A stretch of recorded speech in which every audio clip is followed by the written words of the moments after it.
নমস্কার, আমি অ্যাস্ট্রোলজার আচার্য দেব শাস্ত্রী। আপনারা দেখছেন আমার ইউটিউব চ্যানেল অ্যাস্ট্রোবল। আজকে আপনাদের কাছে আমি হাতের মধ্যে হঠাৎ প্রাপ্তি যোগ অর্থাৎ লটারি যোগ, এই সমস্ত যোগ কাদের থাকে বা এই কর্মটাকে কি থাকলে আপনারা এই সমস্ত যোগ সম্বন্ধে জানতে পারবেন, সেই সম্বন্ধে আলোচনা করছি। আপনারা আমার চ্যানেলটিকে লাইক করবেন, সাবস্ক্রাইব করবেন এবং নিচে দেওয়া এই নাম্বারে অবশ্যই যোগাযোগ করবেন, যাতে আপনাদের কোনো সমস্যা থাকলে আমি সমাধান করতে পারি। তো আজকের আলোচনার বিষয়বস্তু হঠাৎ প্রাপ্তি যোগ। এই হঠাৎ প্রাপ্তি যোগ আপনি জানবেন কি, অর্থাৎ আপনার হাতের কোন চিহ্নটি থাকলে আপনি বুঝতে পারবেন যে আপনার হঠাৎ প্রাপ্তি যোগ এখন না হলে পরবর্তী ভবিষ্যতে হবে, অথবা আপনার জন্মচাটে কোন জিনিসটা থাকলে আপনি বুঝতে পারবেন যে আপনি হঠাৎ প্রাপ্তি যোগ আপনার জীবনে। হঠাৎ প্রাপ্তি যোগের কারক গ্রহ হচ্ছে রাহু। অর্থাৎ রাহু হচ্ছে এমন একটি গ্রহ যেমন আপনাকে হঠাৎ করে বড়লোক পাঠিয়ে দেবে এবং হঠাৎ করে আপনাকে গরিব করে দিতে পারে। তাই রাহু হচ্ছে আপনার যদি ভালো পজিশনে থাকে জন্মচাটে, তাহলে আপনি বুঝতে পারবেন যে আপনার জীবনে কোনো না কোনো সময় প্রচুর অর্থ প্রাপ্তি হতে পারে। তো রাহুর ভালো পজিশন জানতে গেলে আমাদেরকে তিনটে জিনিসকে লক্ষ্য রাখতে। প্রথম কথা হচ্ছে আপনাকে আপনার ডেট অফ বার্থ দেখতে হবে।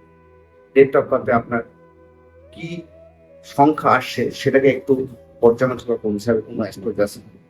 ডেট অফ বার্থের পর্যালোচনা বলতে আমরা ধরুন একটা উদাহরণ সহযোগে আপনারা বলে দিই, আপনাদেরকে জানিয়ে দিচ্ছি যে কারো ডেট অফ বার্থ ধরুন 1/9/1983, অর্থাৎ তার ডেস্টিনেশন নাম্বার হয়ে গেল সমস্ত কোটা সংখ্যার যোগ করে যেটা হবে সেটাকে বলা হয় ডেস্টিনেশন নাম্বার।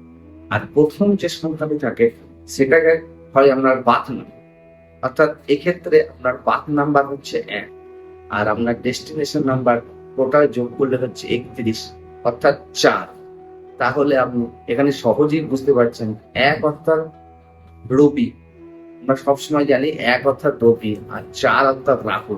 তাহলে আপনার এখানে ডেস্টিনেশন নাম্বার হয়ে গেল 4, কিন্তু যেহেতু আপনার বাচ্চাটির প্রথম নাম্বারটি হচ্ছে 1, তাহলে আপনার সংখ্যাটা কি দাঁড়াচ্ছে যে জীবনটা আপনি শুরু করবেন খুব সুন্দরভাবে। অর্থাৎ রবি যেহেতু আছে আপনার বাদ নাম্বার, আপনার জীবনটা খুব সৌন্দর্য হবে, আপনার কথা লোকে শুনবে, আপনার বস লোক অনুভব হবে, কিন্তু লাস্ট জীবনে আপনার প্রচুর পরিমাণে অর্থ পাবেন। কারণ কি? কারণ হচ্ছে আপনার ডেস্টিনেশন নাম্বার হচ্ছে এখানটায় 4। দ্বিতীয় যেটা দেখতে হবে সেটা হচ্ছে আপনার হাতে রাহু স্থান। রাহু স্থান কোথায় আমরা বলবো? রাহু স্থান বৃদ্ধাঙ্গুলের নিচের স্থানটি যদি সুগঠিত হয় অথবা মাংসল হয়, অথবা এই স্থানে যদি আপনার কোনো রাহু রেখা থাকে, তবে আপনি সহজেই ধরে নিতে পারবেন যে আপনার জীবনে কোনো না কোনো সময় প্রচুর পরিমাণে অর্থ আসে। আর তৃতীয় জিনিস যেটা দেখবো, আপনার রাহুর পজিশন। রাহুর জন্মটাকে আপনার রাহুর পজিশন, কি? অর্থাৎ জন্মচাটে যদি রাহু 2 নম্বর ঘরে, 5 নম্বর ঘরে, 10 নম্বর ঘরে অথবা 11 নম্বর ঘরে অবস্থান করে, সেক্ষেত্রে কিন্তু আপনার জীবনে কোনো না কোনো সময় অর্থ প্রাপ্তি ঘটবেই। আর সেই অর্থ আপনাকে ধরে রাখার দায়িত্ব আপনার।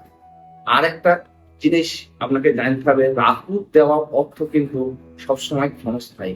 অর্থাৎ রাহুর দেওয়া অর্থ যদি আপনার জীবনে কোনোদিন প্রাপ্তি ঘটে, সেটা থেকে বেশিরভাগ টাইমই আপনারা ভূসম্পত্তি ক্রয় করবেন। রাহুর দেওয়া অর্থ দিয়ে কখনোই যেন সোনা করা করবেন না, তাহলে কিন্তু আপনি নিজের ধ্বংস নিজের দিকে নিয়ে আসবেন। তাহলে আর দেরি কেন?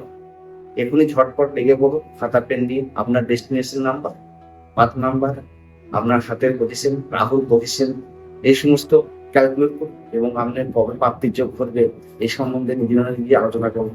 আর যদি কোনো সমস্যা হয় নিচে দেওয়া নম্বরে অবশ্যই কল করে নেবেন, আমার যোগাযোগ করে নেবেন। নমস্কার।